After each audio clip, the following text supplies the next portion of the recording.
The heavy silence of courtroom 4B was shattered not by the judge's gavel, but by a sound that tore through the soul of everyone present. It was a high-pitched, desperate wail, the kind of sound a heart makes when it's being ripped in half. As the bailiffs moved in to enforce the court's cold, calculated decision, Daniel Brooks felt his world collapsing. He stood there, a man built of granite and scars, a former Marine who had survived the bloodiest insurgencies in the Middle East, now completely powerless. His calloused hands trembled as the officers stepped between him and the only light left in his life. The law saw a man with no biological claim. The law saw a drifter with a violent past. But the little girl reaching out for him saw something else entirely. "Daddy, no! Daddy, don't let them take me!" Emma's voice cracked, her tiny fingers clutching the air, trying to grab onto Daniel's sleeve one last time. The word daddy hit the room like a physical blow. It was the first time she had ever called him that. In that single, agonizing moment, the air in the courtroom seemed to vanish. Even the stern judge paused, her pen hovering over the final order, as she looked at the grizzled veteran and the sobbing child. Daniel's eyes, usually as cold as a Montana winter, were now brimming with a devastating mixture of fury and heartbreak. He wanted to fight, his instincts screaming at him to neutralize the threat and protect the girl. But he knew that one wrong move would lose her forever. He had to endure the ultimate torture, watching her be carried away while he stood perfectly still. How did the man who preferred the company of shadows and silence end up at the center of a legal storm for a child that wasn't his? How did a hardened warrior become a daddy in the eyes of an orphan? This isn't just a story about a rescue. It's a story about the family we choose and the lengths we will go to protect them. Before we go back to where it all began, on a night where the snow turned red, I want to know, where in the world are you joining us from today? Let us know in the comments below. We love reading your stories. Now, let's travel back to the frozen wilderness of Montana, to a night that changed 3 lives forever. The story truly begins in the rugged outskirts of a small town in Montana, where the wind howls like a wounded beast. Daniel Brooks lived a life of self-imposed exile. After years of service in the elite K-9 units of the Marines, he had seen enough of humanity's darkness. He lived in a modest cabin, his only constant companion being Rex, a retired Belgian Malinois with a silver muzzle and a temperament just as prickly as his owner's. They were 2 old soldiers, content to let the world pass them by. Daniel didn't want trouble, and he certainly didn't want company, but fate has a way of finding those who hide from it. On a night when the temperature dropped well below zero and a blizzard blinded the mountain passes, a frantic pounding on Daniel's heavy oak door would shatter his peace, dragging him out of the shadows and back into a war he thought he had left behind. The transition from the warmth of the station to the suburban outskirts of Kalispell, Montana, feels like stepping into another world, a world of white silence and bone-chilling frost. The wind howls like a wounded beast, and the snow falls so thick it threatens to swallow the very ground beneath their feet. Daniel, a man whose face bears the quiet stoicism of a veteran, adjusts his collar against the biting cold. Beside him, Rex, a legendary K-9 with ears sharp enough to catch a whisper in a storm, moves with a calculated grace. This isn't just a routine patrol. In this weather, every minute spent outside is a gamble against nature itself. Suddenly, the rhythm of their march breaks. Rex, usually the paragon of discipline, halts mid-stride. His body stiffens, a low, guttural growl vibrating in his chest. The sound not of aggression, but of urgent realization. Daniel tugs at the leash, commanding him to heel, but for the first time in years, Rex ignores the order. The dog's gaze is locked onto a desolate, overgrown yard hidden behind a crumbling fence. There's something out there, something the human senses are too dull to perceive, hidden beneath the suffocating blanket of the Montana winter. Rex lunges forward, his powerful paws churning through the deep drifts, dragging Daniel along. "Rex, stop! Heel!" Daniel shouts, his voice instantly whipped away by the gale. But the dog is possessed by a singular, desperate mission. They crash through the remains of a garden gate, moving deeper into the shadows of the abandoned property. Daniel's flashlight flickers, the beam dancing wildly across the wide expanse until it lands on a peculiar mound near the base of an ancient, frost-covered oak tree. His heart skips a beat. The shape is too symmetrical, too deliberate to be a mere drift of snow. Daniel drops to his knees, his hands frantically clawing at the ice. As the layers of white are swept away, his blood turns colder than the air around him. There, buried like a discarded doll, lies a 6-year-old girl. She is wearing nothing but a thin, tattered summer dress, her skin a haunting shade of translucent blue. She isn't moving, she isn't breathing. The sight is a jagged blade to the heart, a symbol of innocence caught in the jaws of a merciless winter. Rex stands over her, his heavy breath creating clouds of steam, whining softly as if pleading for her to wake up. In a surge of adrenaline, Daniel scoops the fragile, frozen body into his arms.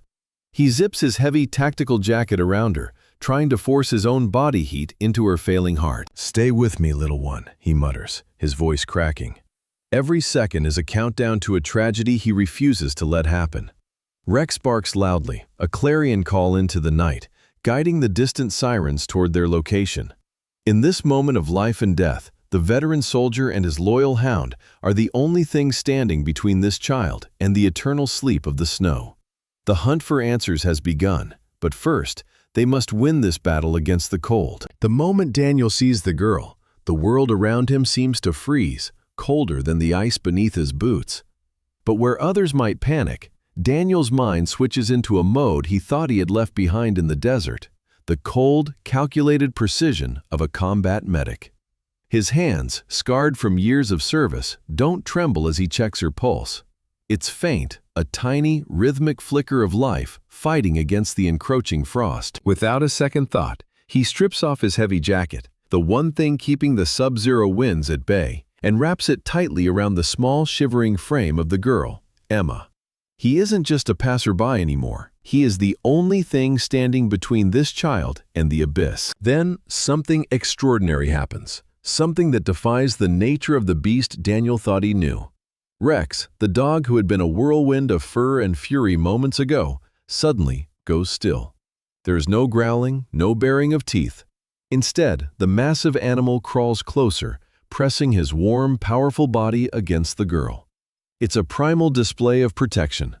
Rex isn't just guarding her. He is acting as a living furnace, sharing his body heat to keep her heart beating. In this desolate, frozen alley, a strange bond is forged, a silent pact between a broken soldier, a discarded dog, and a girl lost in the shadows. It's a hauntingly beautiful image, the predator becoming the protector. The silence of the night is finally shattered by the rhythmic wail of sirens. Red and blue lights pulse against the brick walls, turning the falling snow into a kaleidoscope of emergency colors. As the paramedics rush in, Daniel steps back into the shadows, his silhouette tall and solitary against the winter gale. He watches as they lift Emma into the ambulance, the girl he just saved but doesn't even know. As the vehicle speeds away, leaving him alone in the biting cold without his coat, a heavy, invisible weight settles onto Daniel's shoulders. This wasn't a random encounter. The look in Rex's eyes, the way the girl was hidden at all points to a darkness much deeper than a winter storm. Daniel feels it in his bones. He has just stepped into a war he didn't ask for, but one he is destined to finish. The chaotic sirens of the ambulance finally fade, replaced by the rhythmic, haunting hum of the ICU at Regional Hospital. But for Emma, the silence is even louder. She lies there, a fragile soul suspended between two worlds, strapped in a deep, unresponsive coma. The warmth of the hospital blankets does little to mask the icy grip of hypothermia that had nearly claimed her life. Every breath she takes is assisted by a machine, a mechanical wheeze that serves as a grim reminder of how close she is to the edge.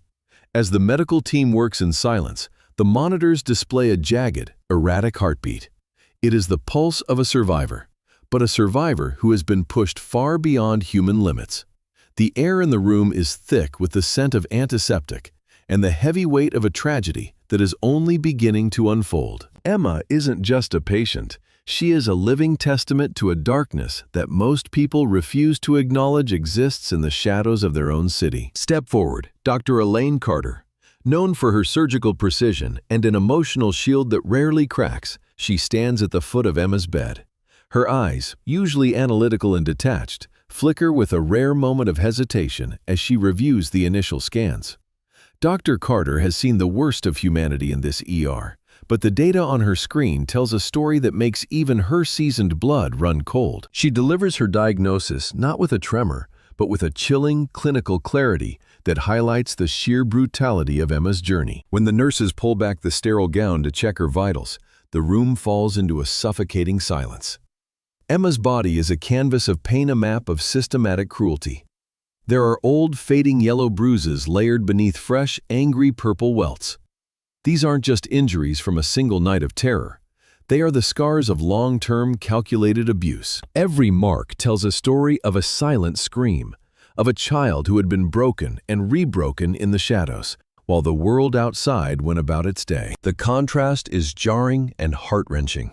Inside this room, everything is white, sterile, and controlled, an artificial sanctuary of science and light.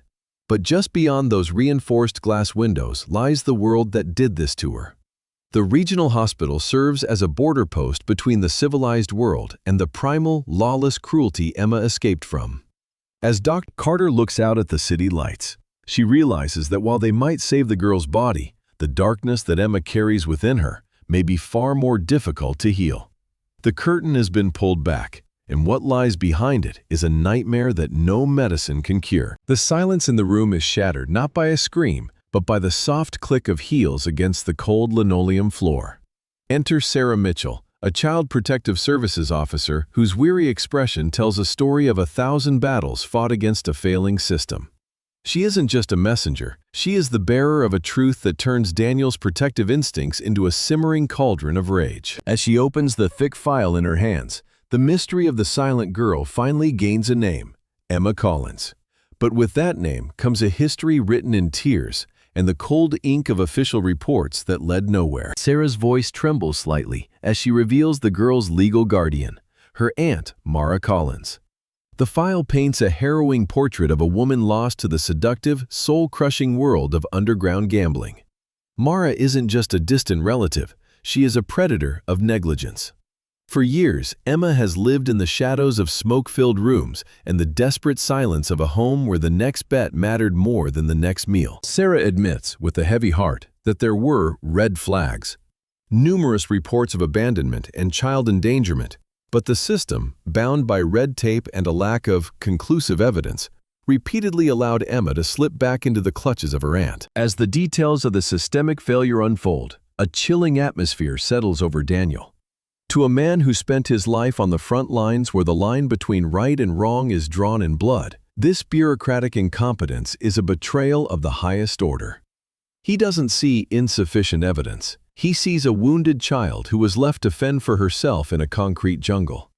His jaw tightens, his pulse quickening with the rhythmic precision of a soldier preparing for a breach. The legal system might move at a glacial pace, shackled by procedures and paperwork, but Daniel knows a different kind of justice, one that doesn't wait for a judge's gavel when a life is on the line. The revelation of Emma's past transforms Daniel's mission. This is no longer just about finding a lost girl's home. It's about rescuing her from a nightmare that the law refused to end. Sarah looks at Daniel, seeing not just a witness, but a dangerous element she can no longer control. She warns him about the proper channels, but her words fall on deaf ears. In Daniel's world, when the shield is broken, the warrior must become the sword. The hunt for Mara Collins is no longer a police matter. It has become a veteran's personal crusade to ensure that Emma Collins never has to be afraid of the dark again. The silence in the house is no longer peaceful. It is heavy with the weight of a choice that will echo through the rest of his life. Daniel stands at the crossroads of his own soul. For years, he has lived as a ghost, a man with no attachments and no reason to look beyond the next mission. He could walk away now. He could hand the girl over to the foster system, let the bureaucracy swallow her up, and return to his shadows. But as he looks at the small, trembling hand of the child who has seen too much horror, something long buried stirs within him. He realizes that he cannot leave her to face the wolves alone. This isn't just a mission anymore. It is a vow. Daniel decides to step out of the darkness and fight for the right to be her shield. nabbing the role of a temporary guardian in a world that only knows him as a weapon. The transformation of his home becomes a ritual of redemption. Daniel's house, once a cold sanctuary for a lone soldier and his dog, begins to breathe again. With the same precision he used to strip a rifle, he clears away the remnants of his solitary life. Heavy crates of gear are moved to the basement, sharp edges are softened, and the hollow echoes of the hallways are filled with the purpose of protection. He scrubs floors that haven't seen care in years, turning a bachelor's fortress into a sanctuary for a child. His dog, sensing the shift in the air, watches with curious eyes as the wolf's den is meticulously reshaped into a home. Every piece of furniture moved is a step away from his past, and a brick laid for a future he never thought he deserved. However, the battlefield of the law is far more treacherous than any jungle he has ever traversed. Sarah, the social worker who recognized the silent integrity behind Daniel's scarred exterior, becomes his navigator through the labyrinth of bureaucracy. She stares at his filial record of a man who has lived on the edge of life and death. To the state, he is a risk. To Sarah, his clean military record and unwavering discipline are the very traits that make him the perfect guardian. They face a mountain of red tape and skeptical officials who see only a soldier, not a father figure. But as Sarah pushes the final set of papers across the desk, Daniel signs his name with a steady hand. He is no longer just a shadow in the night. He is now legally bound to a destiny that requires him to be more than just a survivor. He is now a protector of a different kind. The cold, sterile smell of the hospital was finally replaced by the scent of old books and sandalwood. Emma was home, or at least in the place Daniel now called home. Although the doctors had cleared her for discharge, her mind remained locked in a deep, impenetrable fog. She was like a porcelain doll, beautiful but breathless, staring into a world that only she could see. But she wasn't alone. Rex, the battle-scarred dog who had once faced down assassins, now took on his most important mission. He became her silent shadow, her unwavering guardian. He refused to eat unless he was by her bedside, his ears twitching at the slightest change in her rhythmic breathing, his presence a living anchor in her sea of silence. Daniel, a man whose hands were more accustomed to the cold steel of a rifle than the pages of a fairy tale, found himself transformed. Every evening, as the golden hour faded into the deep blues of twilight, he would sit by Emma's side. He read to her for hours, stories of brave knights, distant galaxies, and magical forest shopping. His voice could act as a lighthouse for her drifting soul. He didn't know if she could hear him, or if the words meant anything to her fractured subconscious, but he didn't care. To the world, he was a lethal shadow, a ghost of the battlefield. But in this room, he was simply a man pleading with the universe for a sign that the little girl he saved was still in there. Then, in the deepest stillness of a rainy Tuesday night, the miracle happened. The room was silent, save for the steady patter of raindrops against the glass and the low hum of Rex's breathing. Daniel had fallen asleep in the chair, his hand resting limply on the duvet. Suddenly, he felt a microscopic pressure, a faint, trembling twitch. His eyes snapped open in the darkness. There, beneath the silver moonlight, Emma's tiny, frail fingers were slowly, agonizingly curling around his thumb. It wasn't a reflex, it was a choice. It was a desperate, silent thank you, echoing from the depths of her coma. In that moment, the hardened soldier felt a crack in his own heart, realizing that while he was protecting her body, she was the one slowly piecing his soul back together. The heavy doors of the courtroom swing shut, sealing Daniel into a battlefield where bullets are replaced by whispers and honor is weighed against cold, hard law. Across the aisle sits Mara Collins, the epitome of high society deception. She isn't here for love, she's here for the inheritance Emma represents. Dressed in designer mourning clothes, she plays the role of the grieving aunt to perfection, her eyes casting a predatory glance at the small, trembling girl sitting beside Daniel. To the world, she is a worried relative. To Daniel, she is the viper who abandoned Emma when the child had nothing, only to return now that there is something to steal. The silence is shattered by the predatory voice of Mara's lawyer. He doesn't just argue, he dissects. He paints Daniel not as a savior, but as a dangerous shadow from the past.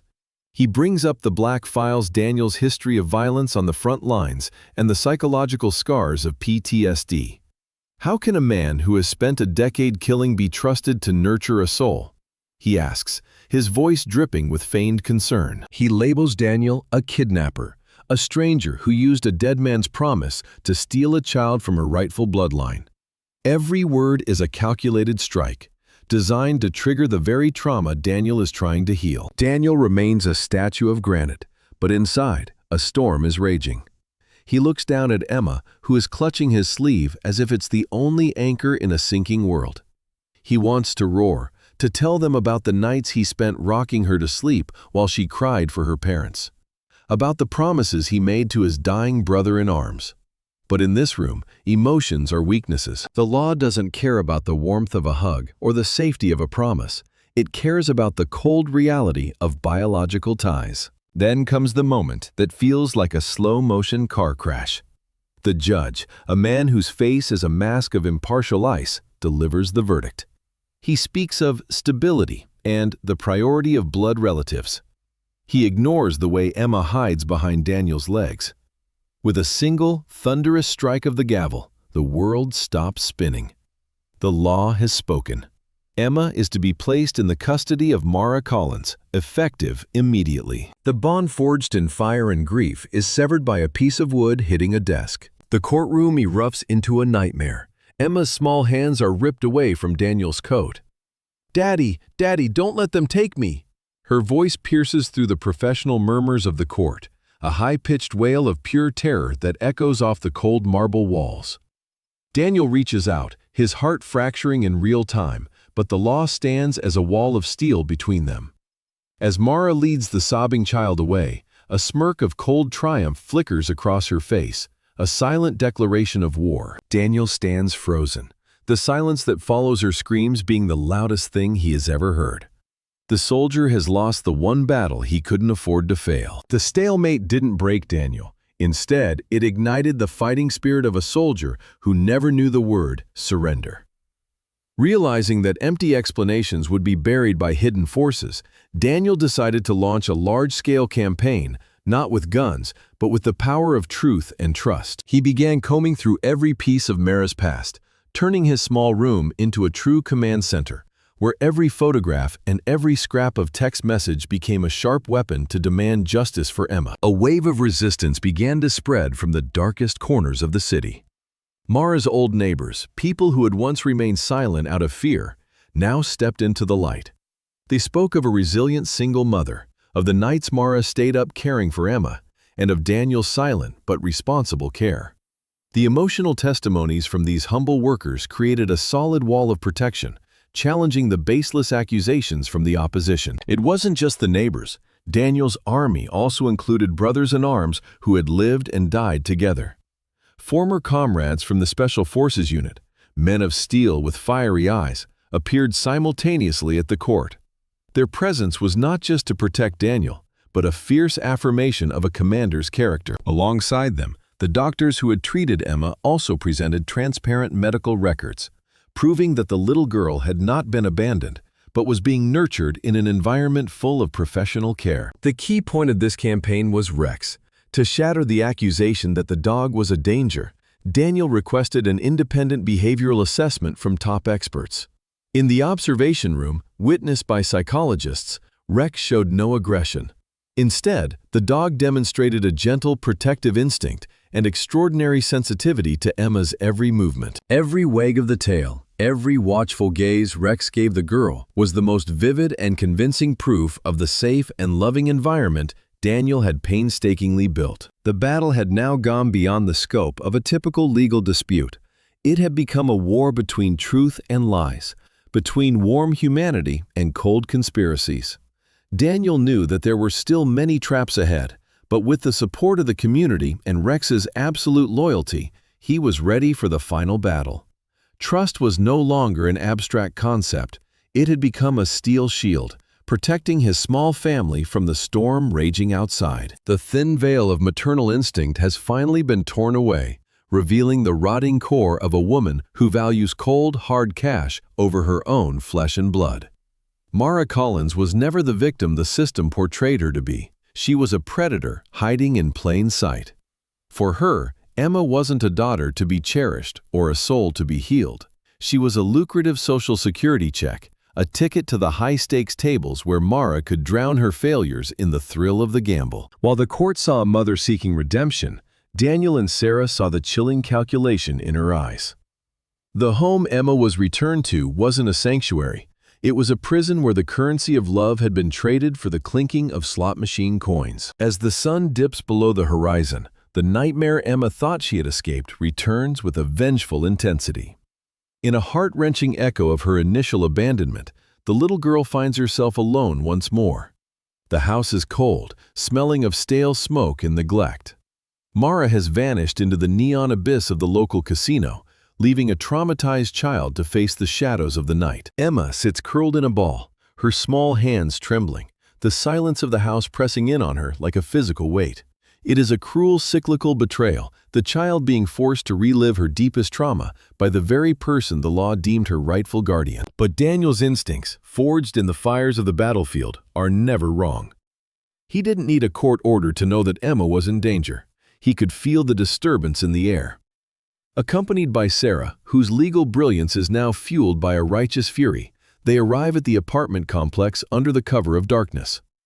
The windows are dark, the air is stagnant, and the heavy silence coming from behind Mara's door confirms their worst fears. This isn't just a hunch anymore. It's a tactical emergency. Daniel's hand rests on the doorframe, his knuckles white, his heart pounding with the rhythm of a soldier ready to breach a hostile compound to save one of his own. The time for diplomacy has ended.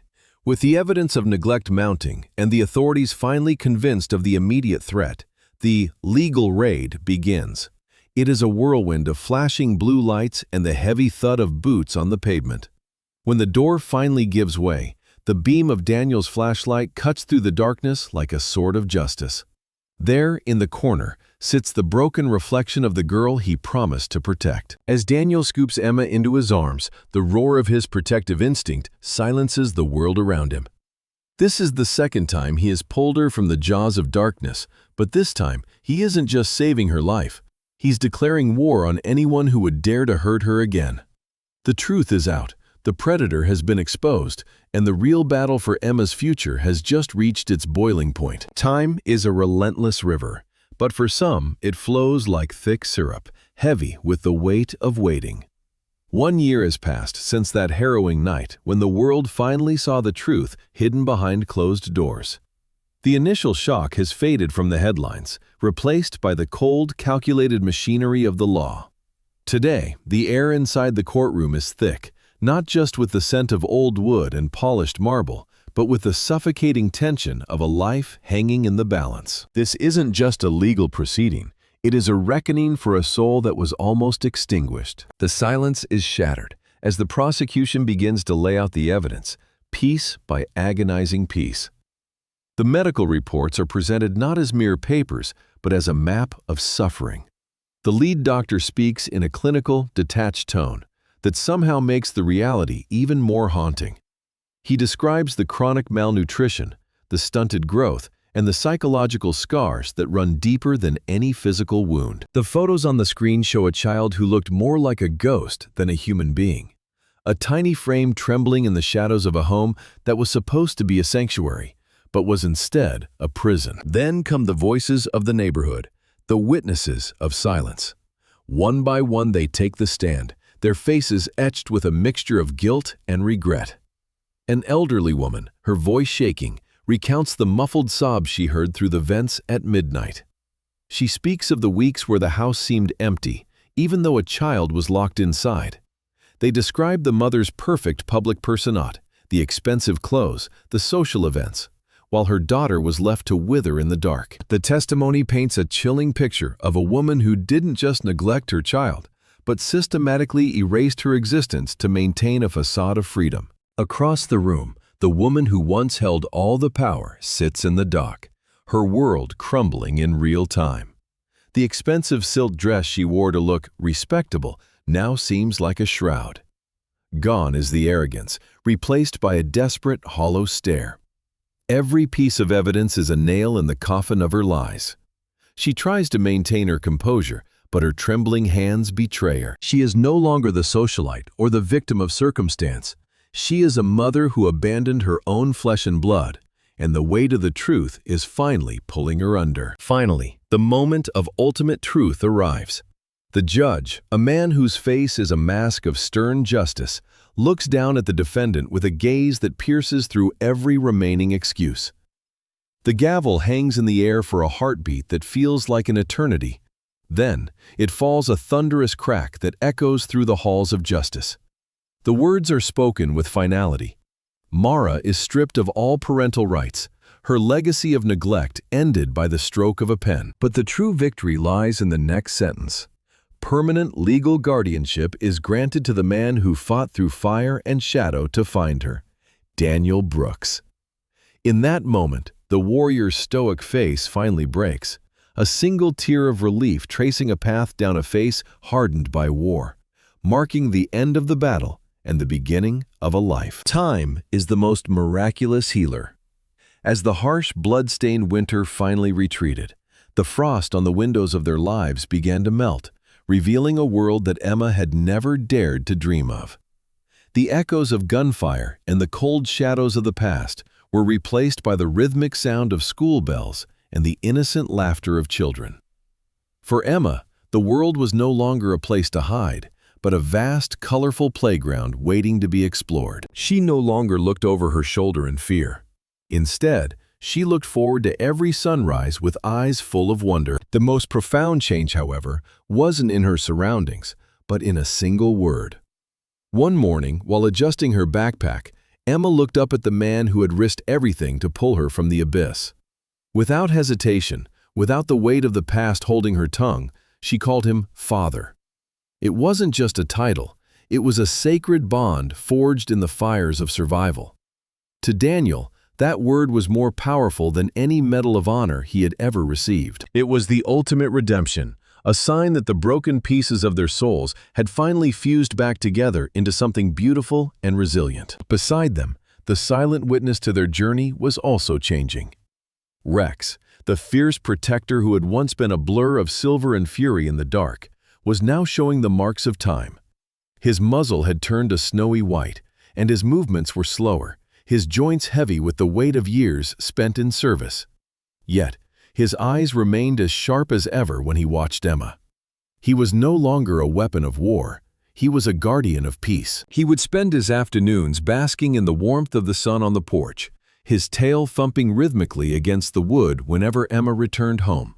A loyal sentinel whose mission was finally nearing its peaceful sunset. As they sat together watching the sunset paint the sky in hues of gold and violet, the true meaning of their journey became clear. They had learned that family is not merely a matter of bloodlines or shared names. It is something much deeper, something earned in the quiet moments of sacrifice. Family is the person who refuses to let go of your hand when the world turns cold. It is the heart that stays when everyone else has fled, and the soul that chooses to stand by you through the longest, darkest winters, until the flowers finally bloom again. They were no longer survivors of a tragedy. They were the architects of a new, quiet, and beautiful life. As the dust of the final confrontation settles, we are left to ponder the raw, primal force that drove this journey to its end, the instinct of Rex. In the world of shadows and steel, Rex was never just a dog. He was the personification of a loyalty that transcends human comprehension.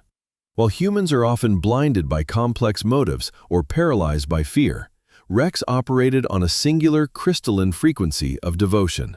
His story reminds us that beneath the veneer of civilization, there exists a pure, ancient bond, the warrior's instinct, that doesn't need words to declare its purpose. He is the bridge between the wild and the domestic, proving that sometimes the most human heart beats within the chest of a beast. Then there is Daniela, man whose life was forged in the fires of military discipline, yet whose soul was saved by the discipline of love. His journey wasn't just about tactical precision or neutralizing threats. It was a grueling pilgrimage back to his own humanity. We see in Daniel the heavy burden of the protector. Every scar on his body tells a story of a battle fought, but the light in his eyes when he looks at Emma tells the story of the only battle that truly mattered. He represents the ideal of the modern knight, a man who uses his capacity for violence only to preserve the innocence of those who cannot defend themselves. His character poses a haunting question to us all. What are we willing to sacrifice when the world demands we choose between our safety and our duty? But perhaps the most profound strength in this narrative doesn't come from a soldier or a beast, but from a child. Emma's resilience is the quiet heartbeat of the entire story. In the face of overwhelming darkness, she didn't just survive, she remained the North Star for the men and animals hunting for her. Her ability to endure trauma without losing her inner light is a testament to the incredible toughness of the human spirit. She reminds us that innocence is not synonymous with weakness. In a world that often feels like it's falling apart, the survival of one child's hope is the ultimate victory. A signal that the future is still worth fighting for, no matter the cost. This story is more than just a thriller. It is a mirror held up to our own society. It forces us to look at the silent heroes who walk among us, those who, like Daniel and Rex, stand in the gap between peace and chaos without ever asking for a spotlight. It serves as a stinging critique of indifference. In an era where it is easy to look away from the suffering of others, the bond between a man, a dog, and a child serves as a rallying cry. It tells us that we cannot afford to be mere spectators in the face of injustice. To be truly alive is to be vigilant, to be compassionate, and to realize that sometimes the greatest act of heroism is simply refusing to let go of someone who is lost in the dark. As the final echoes of the courtroom gavel fade, and the dust settles on the rugged trails of Montana, we are left with more than just the resolution of a case. We are left with a profound realization. This journey wasn't merely about a legal battle or a soldier's survival. It was a testament to the quiet, unassuming miracles that are born from simple acts of kindness. In a world that often feels cold and transactional, the bond between a man who had lost everything and a dog who gave him a reason to breathe again serves as a beacon of hope. It reminds us that even in our darkest hours, justice isn't just found in a law book. It's found in the hearts of those who refuse to look away. Think back to the biting cold of the Montana wilderness we traversed together. That snow wasn't just a backdrop, it was a canvas where a story of redemption was written. Our protagonist, haunted by the ghosts of his military past, found his sanctuary not in a fortress, but in the unwavering loyalty of a four-legged companion. This story teaches us that miracles don't always arrive with a flash of lightning or a heavenly choir. Sometimes a miracle is just a cold nose pressed against a trembling hand, or a stranger standing up to speak the truth when the world demands silence. It is the strength to endure, the courage to protect the innocent, and the grace to forgive the past. Every scar our hero carried told a story of pain, but by the end, those scars became symbols of resilience. As we close the final chapter of this epic saga, take a moment to reflect on the miracles in your own life. Perhaps they are small, perhaps they are hidden, but they are there waiting for you to notice them. This narrative of mystery, military grit, and urban tension ends not with a shout, but with a peaceful sigh. The war is over, the hunt has ended, and for the first time in a long time, there is peace under the big Montana sky. I want to truly thank you from the bottom of my heart for staying with me throughout this entire hour. We've traveled through intense investigations, felt the adrenaline of the chase, and sat through the tension of the trial together. Your time and your presence are the greatest gifts a storyteller could ask for. I hope this story has moved you, inspired you, and perhaps given you a little more faith in the power of goodness. May you and your family always find safety and warmth, and may you encounter your own miracles whenever you need them most. If this story touched your soul or kept you on the edge of your seat, please show your support by hitting that like button and subscribing to the channel. It helps us continue to bring these powerful narratives to life. Don't forget to click the notification bell so you never miss our next journey into the world of mystery and heroism. Leave a comment below. Tell me what part of this story moved you the most. Until next time, stay strong, stay kind, and remember, Even in the deepest winter, a miracle is always just one act of kindness away. Goodbye for now, and I'll see you in the next story.